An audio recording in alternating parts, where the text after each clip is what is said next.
Hello. Welcome. It's good to see so many of you all joining us.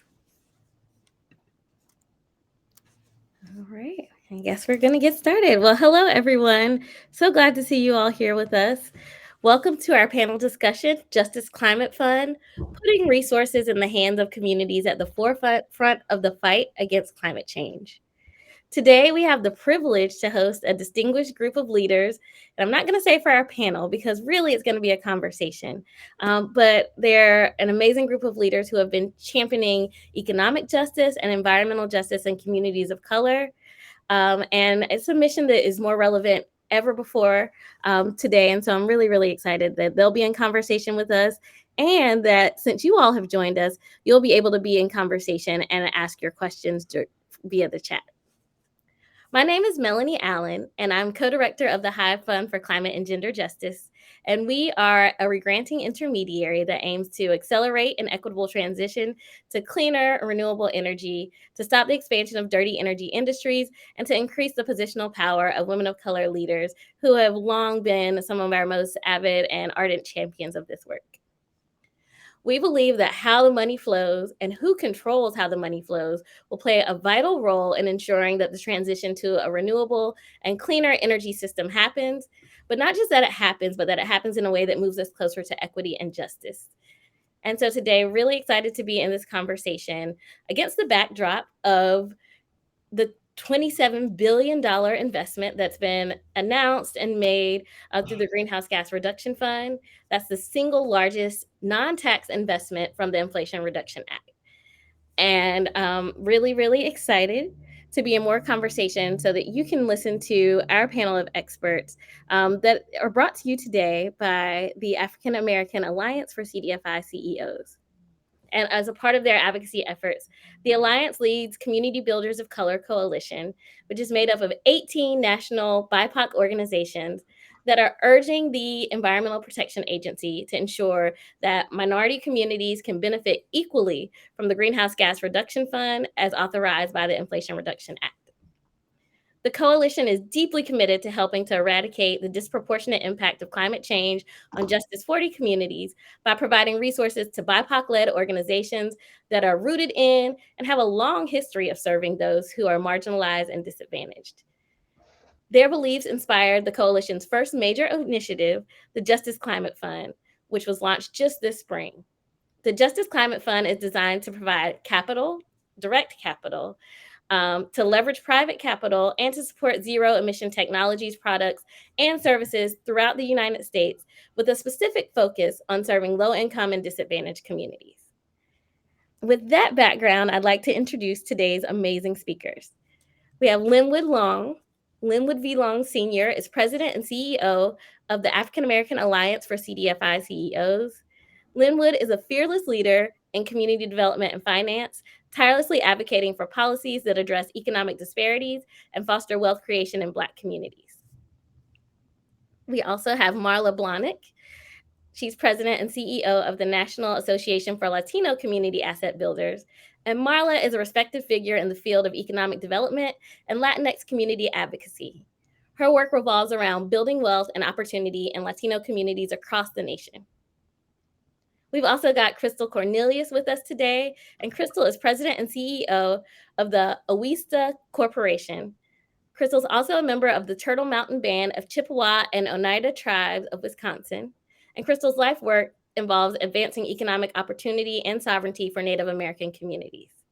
And last but certainly not least, we have Nicole Elam of the National Bankers Association, a distinguished figure in banking and financial services. Nicole has dedicated her career to ensuring equitable access to banking services for underserved communities. And today, these thought leaders will shed light on the Justice Climate Fund, again, an innovative proposal to reduce the greenhouse gas reduction emissions and to promote environmental and economic justice in communities of color. By putting resources in the hands of those most impacted by climate change, the Justice Climate Fund seeks to facilitate more effective and targeted action. And throughout our discussion today, they'll talk about the mission of the fund, but also share the perspectives that they're seeing on the ground to paint a clearer picture of the unique challenges that communities are facing. Now, let's dig in. All right, I am gonna begin with you, Linwood, but I'm gonna ask everyone to answer in turn.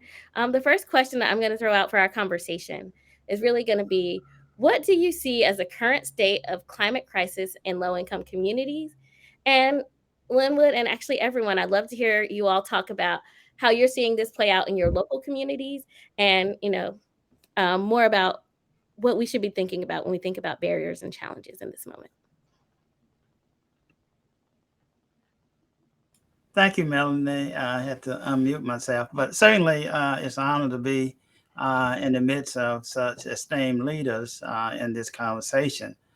I think, from my perspective, crisis sort of define uh, all aspects of low income communities, especially BIPOC led communities, way beyond climate. But especially climate, when I was looking at some research lately, well, 50%, 56% of African Americans say the air they breathe is contaminated. 71% of Latinos say that the climate is an issue for them. They live it. And I think whether it's black or brown, we all deal with this disproportionate impact, not only of wealth inequalities, but when it comes to anything that's bad, it seems to impact black and brown communities and organization disproportionately.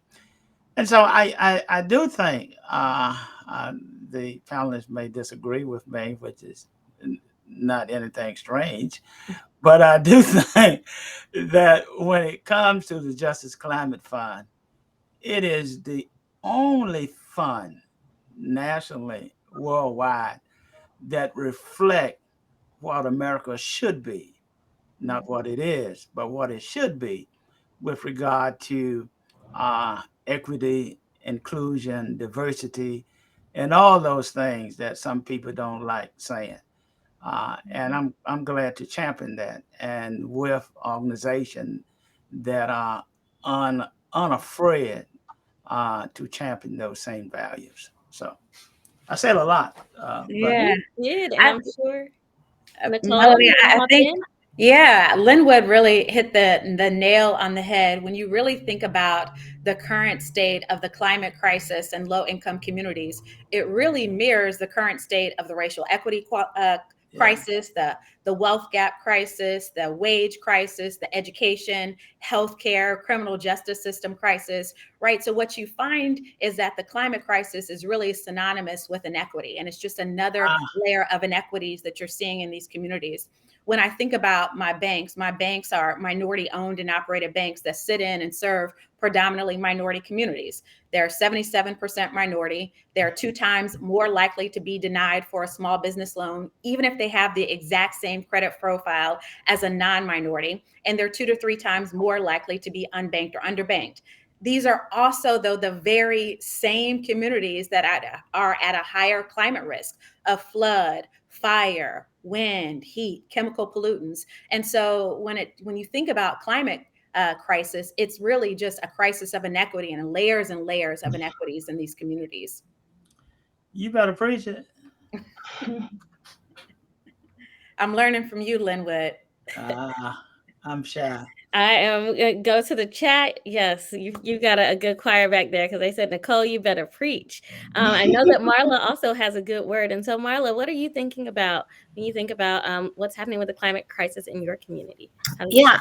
absolutely. And I really echo the sentiments of my colleagues here, who I will just add that, we have had the privilege of getting to know each other very well in this work. And it's just an honor to be here with them today, because I just admire and look up to the work that they do and that we're doing together so much. So, one thing I was going to say is I think what's interesting as we've dived into this work over the past year or so is climate seemed like this far off Mhm. notion, like it wasn't something that I think our community was too focused on because our communities are so focused on immediate needs, whether that's economic needs of employment, entrepreneurship, having a home, these are kind of like very tangible and real needs that from one day to the next will have, severe impacts if any of those are destabilized. And I think what was surprising to me is that the research shows that 71% of Latinos believe that climate change is affecting their neighborhood today. So this is real. This is now. The timing, of the work could not be, more relevant or pressing, even though, even I still think there are folks that need to kind of come around to the immediacy and urgency of this. But it's been interesting to me too, as we go into rooms that we may not have been before, that most of those rooms don't look like people like us. So it's been a very interesting and kind of disruptive experience from our point of view, if I can speak for our group, to kind of just be in these conversations and rooms where I don't think we've had the luxury of being in, because we've been so focused on like just meeting immediate basic needs of our community. But this is an immediate and basic need too now. And I think it's really brought us to just be diving into the deep end and participating in this work like we hadn't before. I can at least speak for myself. This has been a baptism by fire into this, technical area, but we're embracing it and we're figuring it out. And we're, a viable competitor in this space now. I speak as our coalition. Yeah. So I just have a couple things to add, and I agree wholeheartedly. How do you top all of that? But in looking at a little bit of a longer viewpoint, as a Native American woman, and representing 573 tribes that are in existence, from time immemorial, we didn't have words for deforestation, for all of these, the climate crisis within our forests, within our waters, within our natural areas. And now we're finding ourselves in the midst of this climate crisis, and we are affected severely. When you look at federal Indian law policy throughout generations, it really has placed our communities that are most prone to water rising, wildfires, droughts. Our word for reservation in our language is ishkunigan, and that literally translates into leftovers, meaning leftover pieces of land or areas that weren't deemed viable, by the colonization effort. So in looking at these measures, 500, 600 years later, in respect to Native communities, we typically tend to be very rural. When we look at these climate crisis effects, we do not have adequate resources. We do not have adequate voices to really address the ever increasing needs within our communities. So when I look at the Climate Justice Fund and all of these 18 organizations coming together, being minority led and representing a majority of the places and spaces in the United States that not only represent diverse communities, but are suffering holistically the most. Even if we look historically, where cities are built, this was all systematic. So when we look at any large area, why are most of our Black communities right next to all of the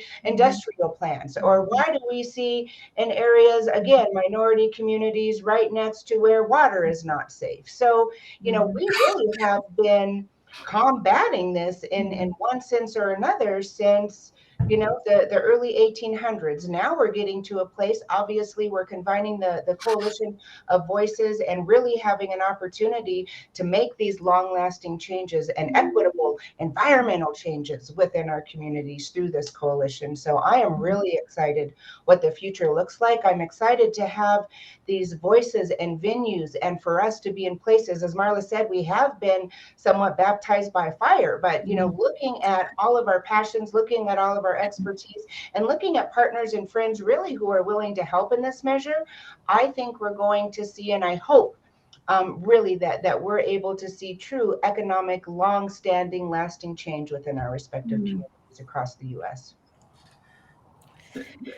That's some good stuff when you look at what Krista and Marla and Nicole have said.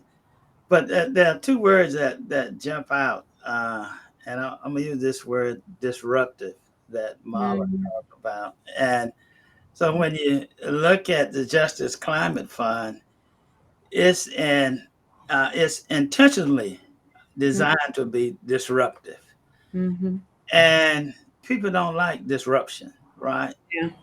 And so where there's opportunities afforded, Mm-hmm. if you say that I'm for equity, if you Mm-hmm. say I'm for diversity, if you say I'm about closing the racial wealth gap, Mm-hmm. if you say I'm about ensuring we reverse this capital trend that we've been saying that we've been seeing and playing out, but don't come with the resources you have and Mm-hmm. go another way, it speaks to the hypocrisy that we've seen in America.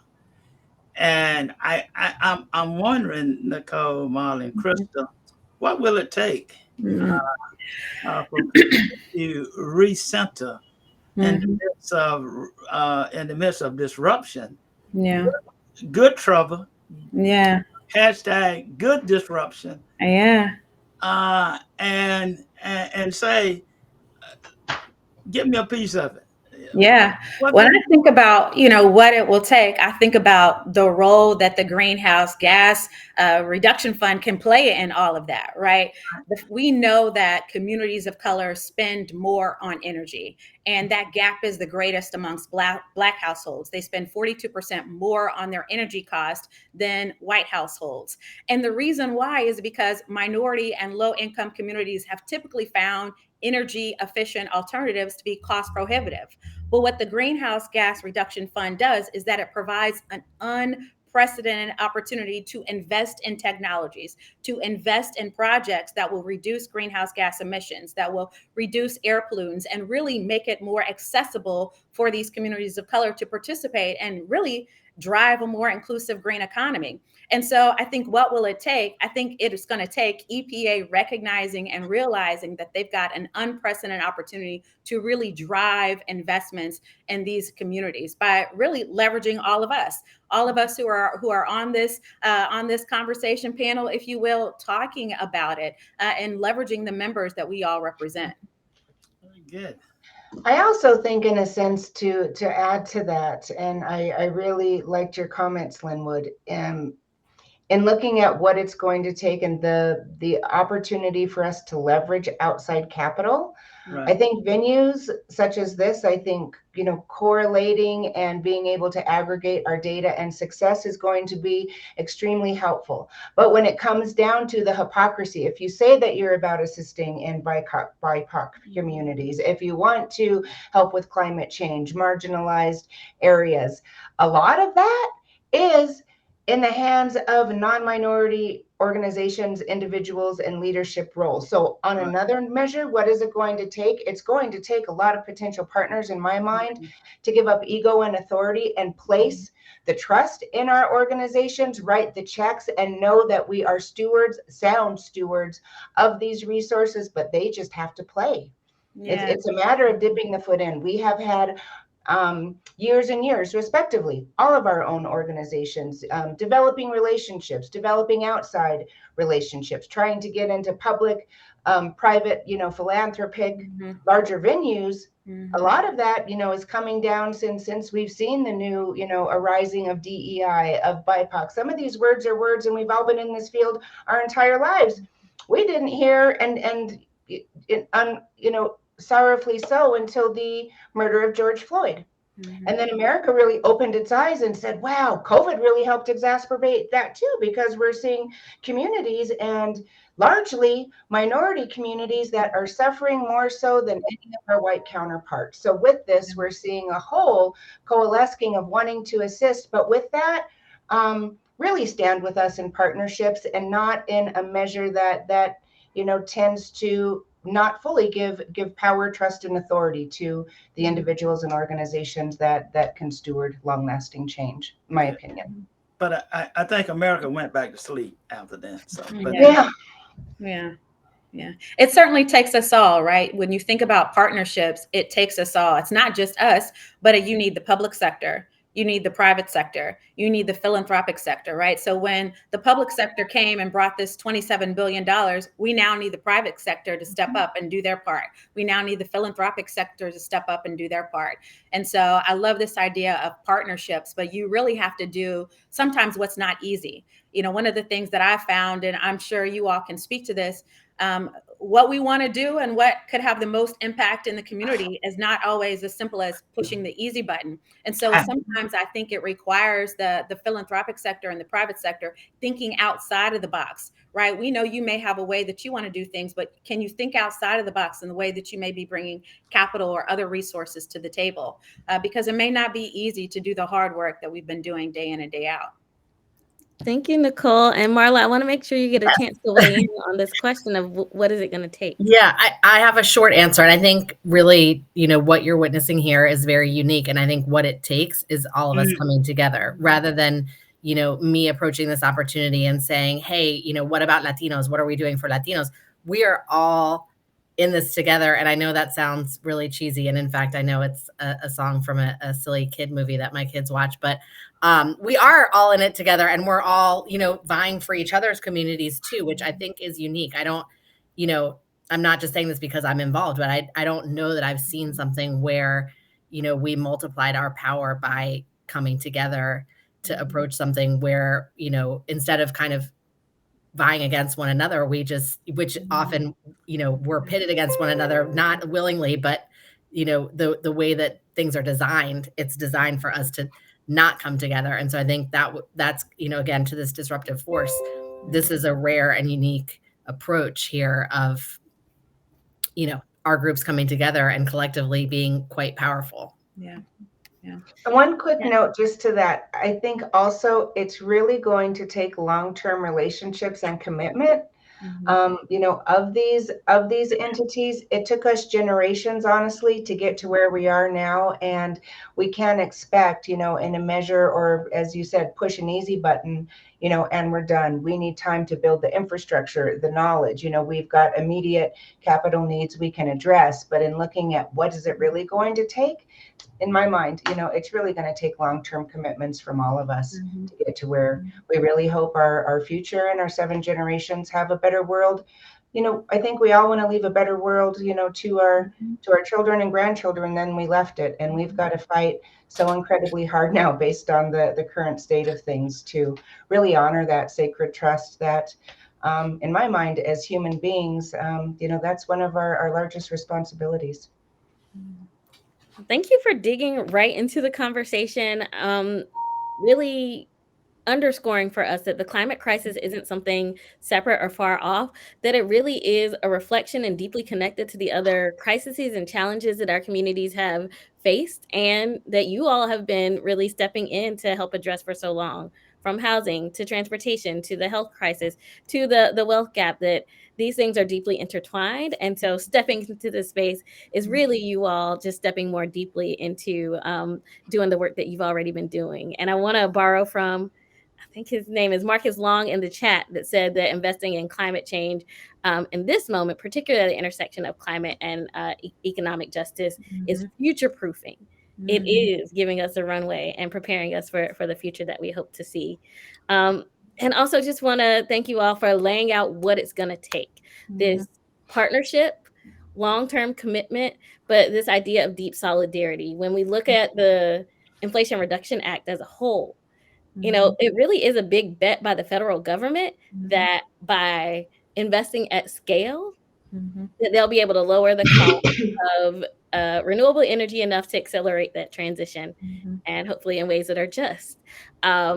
And so this idea that you all have come together over the course of, I guess, a little less than a year to be in solidarity so that you can actually act in that way is a reflection and demonstration of what I've seen, I think, the administration saying they want to do. So really, really excited to actually be in conversation with you all now about what that might look like if, they see what you all have built and invest in that way. Then what types of projects could be funded through the Justice Climate Fund? And I will maybe, Crystal, ask you to start. What are the projects?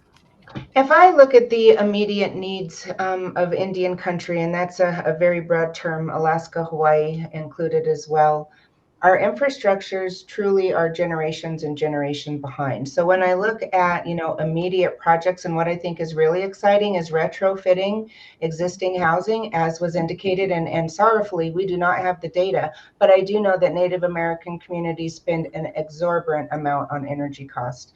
And a lot of us are in places that are, very, very, very cold. So in looking at retrofitting communities, having the ability to look at our future housing needs, that's incredibly exciting. If we look at community facilities, which are needed, and more so too, if we look at the opportunities, because we are very innovative, all of our individuals are, for what business sector expansion looks like. In these measures, can we create businesses that are addressing these measures in these communities? I think the possibilities are endless. So quick answer, immediate retrofitting, immediate education, sound environmental future building, and looking at the economic impact of business creation, I think is going to be phenomenal. Just kind of picking up on Crystal's themes, I think retrofitting is certainly a priority. When you think about, it's not by accident where many communities were placed, and as a result of that, infrastructure is aging, buildings are aging, they've really taken a hit. And so retrofitting is really a one thing that I think comes top of mind. Solar, EV stations. EV stations are huge because this is a great business opportunity, right? There's a lot of money also coming down the pipe for EV stations and things of that nature. So how can we get businesses more engaged in the building out of EV stations? New green technologies, those are also things that could be funded. Thinking about just educating people, awareness, advocacy around these programs, technical assistance to community-based projects. All of these things are things that can be funded. And the interesting thing is that when I think about my members, a lot of my members are already doing this work. Many of them have already done a lot of retrofitting projects. They've already gotten buildings up to date, but they don't think about them as climate. They don't think about the fact that it's helping to lower the cost of energy in that community. And so a lot of it too is not just doing the work of the projects, but educating people that this is the work itself. Yeah, and I think those are good, but while they all are good, one concern that I have, probably the only one to have this concern, but if you look at that first pot of money, the 14 billion for the National Clean Investment Fund, if the emphasis really become on large scale project, we're going to miss. We will bypass low income communities. And somewhere I'm hoping that EPA will look at the comments that came in after the implementation framework and do a reset to say there has to be a blended capital approach, grants and capital, to ensure that the kinds of projects that Nicole and Krista talked about will occur in low-income communities, will occur in Black and Brown communities, will occur in Indigenous communities, where if we're not careful, and I say it again, the third time, if we're not careful, the bypass will continue. And we will look back in this historic moment, and the richer got richer, and the poor got poor. And that would be a shame, as the book was written years ago about the shame of the city. It would be about the shame of America if we allow this moment to allow large scale projects, large capital to scale and outscale the needs in low income communities.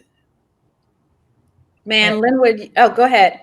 No, I was just gonna quickly say one thing about projects too, just to my earlier point about this kind of long-term thinking versus short, immediate term thinking, is I think there's a lot of opportunity as well for small businesses. I think a lot of our end beneficiaries that are small businesses a lot of the sort of more environmentally friendly or even energy saving and ultimately cost saving interventions that can take place in a business, whether that be the type of vehicle that you use, the type of equipment that you use. Those tend to be more expensive, but I think there is a lot of room for education to the small businesses around kind of how, as a long game, these not only will be more cost effective, but will actually be positively impactful to the communities where these businesses are. And so I think that is going to be part of this work and part of those projects. And then also, I'm not sure if any of my colleagues mentioned just, in terms of opportunities for building affordable housing that is, Yeah. Implementing solar or otherwise taking into account environmental concerns. I think that's a huge space where our members, to Nicole's point, like they're already doing this work. They may not have classified it as this, but that's part of our job as our collective, is to aggregate all of these projects to demonstrate the corporate capabilities that we have as a group that's vying for this opportunity. Yeah, I think to Marla's point, this is certainly an unprecedented opportunity to make the workforce in this space more Black, brown, and immigrant, right? Right now, it is not at all. And so if you can get more businesses engaged, involved in doing this work, you can also have that other kind of unintended consequence of changing the dynamics of the workforce in this field. Going back to Linwood's point about what you've seen historically happened whenever there are large pools of money, when there are these big grant programs, a lot of funding for something, what you typically find is that funding goes to larger institutions because it's deemed that they have a proven track record. But you miss the mark when you do that, because they focus on big, big, big, and it oftentimes does not trickle down to local communities. And so what we have been doing at the coalition is really beating the drum that if you want to make sure that you impact low income and communities of color, then you've got to invest in the institutions that have a proven track record of serving these communities. We are punching well above our weight. So if you feel like we're going to make the greatest impact by only focusing on larger institutions and bigger projects, you're going to miss true impact on a local level. And so I think, one of the big things we've been talking a lot about is that while we applaud the Biden-Harris administration for their Justice 40 initiative, that's the initiative that really seeks to address decades of uninvestment in disadvantaged communities by trying to make sure that at least 40% of a grant programs those benefits flow to those underserved communities. You're not going to be able to reach Justice 40 if you don't include us. You're never going to be able to meet or exceed those Justice 40 goals if you do not include local communities and local community lenders. And so, I think that's just such a fantastic point, is that EPA, when they're looking at these applications, you can't just look at big projects because you're going to miss communities. You can't just look at large scale, larger institutions because you're going to really miss this goal of Justice 40 and impacting low income and underserved communities. Yeah, to that point, Melanie, I know you got to move on, but to that point, I'm hoping that individuals and organizations don't be hoodwinked and bamboozled by those who are thinking large and think trickle down economic going to happen. It's not going to happen. No, I think one thing we know for sure is that trickle down economics does not work for us or our communities. That is one thing we know for sure. And I think that's one of the reasons that it's been so important to hear from you what the projects on the ground look like, what you've heard from your communities that they want to see, from the retrofit of housing that increases safety, efficiency, and lowers the cost that they pay for energy, to, I think I heard some mention of transit, better environmental outcomes, or how it is that folks may deal, get into this space of building up the future through new jobs and new businesses that are really equipped to build the green economy. The last question that I have, and this is a prompt for you all. I see some questions in the chat, so I'm going to move to questions from the chat next. But I did want to ask you all kind of, and I think many of you spoke to this already, but give you a chance to speak directly to how the Justice Climate Fund helps to ensure that targeted communities that the EPA identifies are reached. Nicole, I think you just gave us a really clear masterclass around why it is we can't go big, why it is we have to really focus on, the types of institutions that are in our community if we're going to get to that Justice 40. But is there anything else? If anyone from EPA is listening, if their intended impact is to reach these communities on the ground that have often been underserved, then what do they need to do to make sure they target those communities? Nah, that's who we are. Mhm. That's what we've been doing Mhm. I just for had something, decades. yeah, I had something real quick to add to Nicole's point earlier is just, I think the other piece around reach, and this answers your question too, around reaching the communities that this funding is intended to reach, is Uh, that the cultural and community competence that our Mhm. member organizations have, that's something that cannot be learned. All of the technical aspects of this work can be learned. The deep and entrenched knowledge of community and the needs that are going on the ground is not something that you just step into and even a year later get.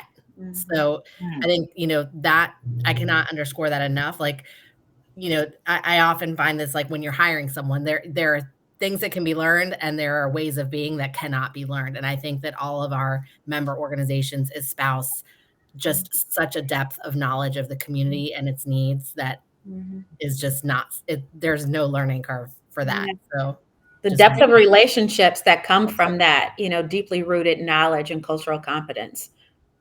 and That's and right. the trust. Well, Mhm. I was going to go right back to the trust that we opened with, because that's not something that can be built in a short amount of time. It is built over years and small steps that lead up to big steps. And honestly, with the Greenhouse Gas Reduction Fund, the types of products, we're going to ask people to be making big steps. And that means they have to have big trust already in place to take those big steps with us. So I'm Mhm. going to go to some questions from the chat. So this is one, and I don't know if we have the answer to it yet. It is, I think, asking us to do some speculation on the impact to some of the borrowers. But Calvin Holmes asked if we can speculate on what the Greenhouse Gas Reduction Fund, I guess, from the $20 billion of debt portion, what it will cost CDFIs to borrow from the Justice Climate Fund. So what's the relationship that you all envision between the Justice Climate Fund and the Greenhouse Gas Reduction Fund?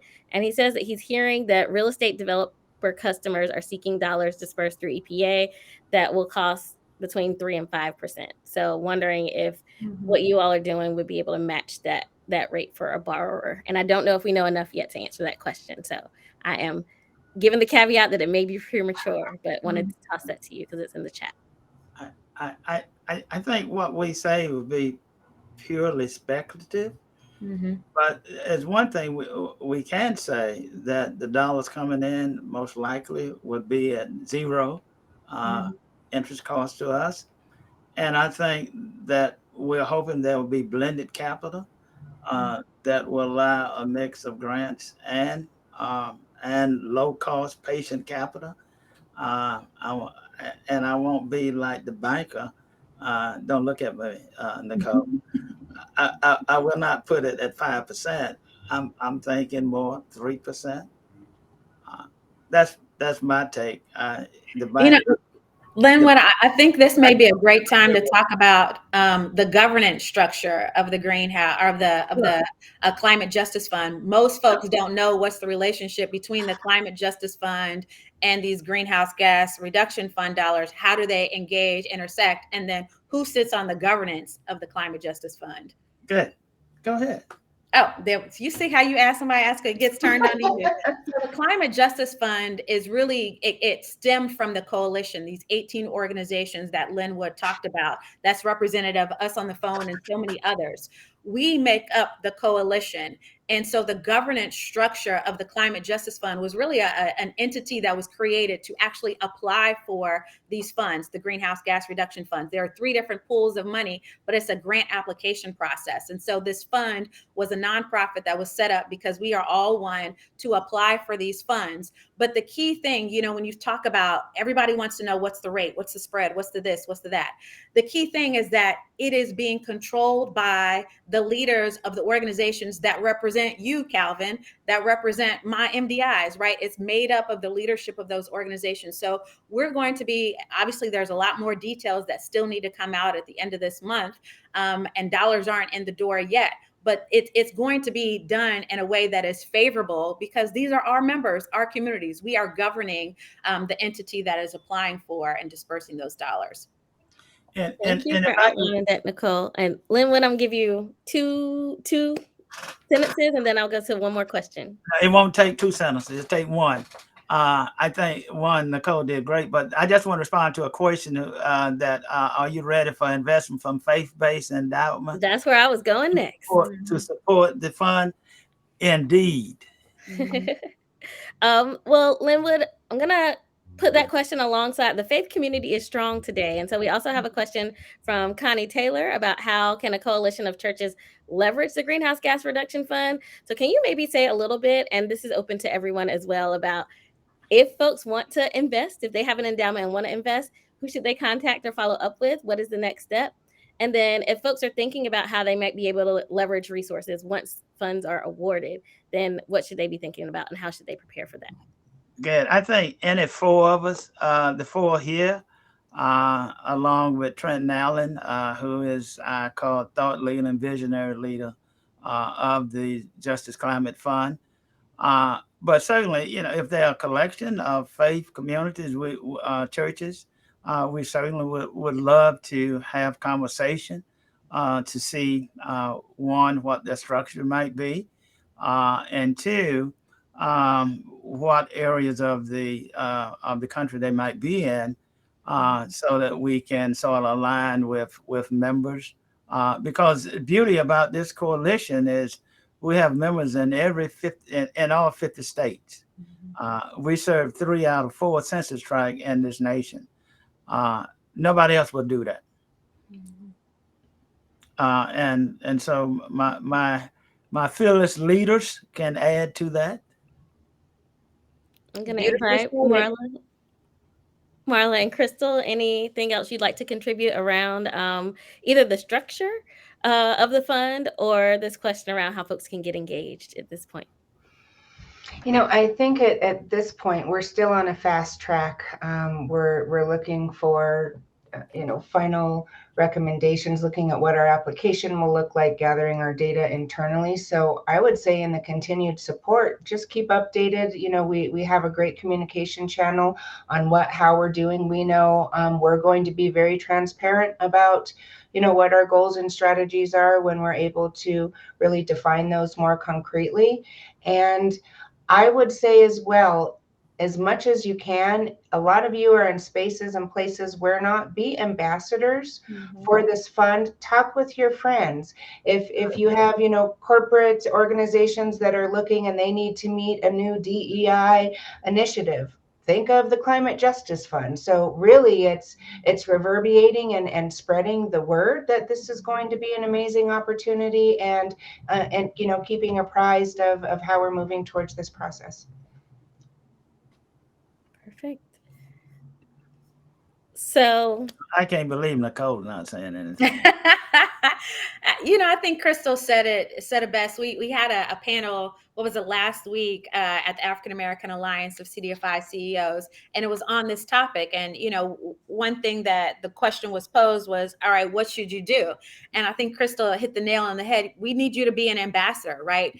And invest in learning more about the Climate Justice Fund or the Justice Climate. I always mess it up. And invest in learning more about it so that you can be an ambassador, and then invite others to the table. Your network is different from my network, and so invite them to be partners. Invite them to invest in us, and so make those connections. You can find us all on LinkedIn. So please reach out, invest and invite, because this is an unprecedented opportunity. These opportunities don't come every day. I had a member who told me that this is a once in a lifetime, once in a century opportunity. So let's not waste it. And we need all of us to be engaged in this topic. absolutely. And if you need any information, I believe we have Janice and a few other people have put the link so that you can learn more about the Justice Climate Fund in the chat. So don't be afraid to go there where you can learn more. And I think, as both Nicole, Linwood, and Crystal have said, you can reach out to any of the people on this panel if you want to be more deeply engaged, if you have someone that wants to invest right now, and they can follow up with you for next steps. I am going to give each of you a final word. So if there is one word takeaway that you want folks to take as they are, going to be those ambassadors for this work going forward, what would it be? And Marla, I'm going to start with you. Your closing word. Thank you. Well, I'm just coming off of our Hill Day yesterday, and in preparation for that, I did some research about the etymology of the word advocate, and the Latin sort of advocare, which is the Latin root of that word, means to add your voice. And so I think, we have added our voices together, and we are soliciting, as many voices as we can bring to the table. So I think that would be my final word, is to add your voice. And I loved invest and invite. I'm going to use that, Nicole, and I'll give you credit. I stole it from somebody, so you don't even need to give me credit. Nicole, do you want to hop in with your final Yeah, thought? I would just say let's go, right? Let's go.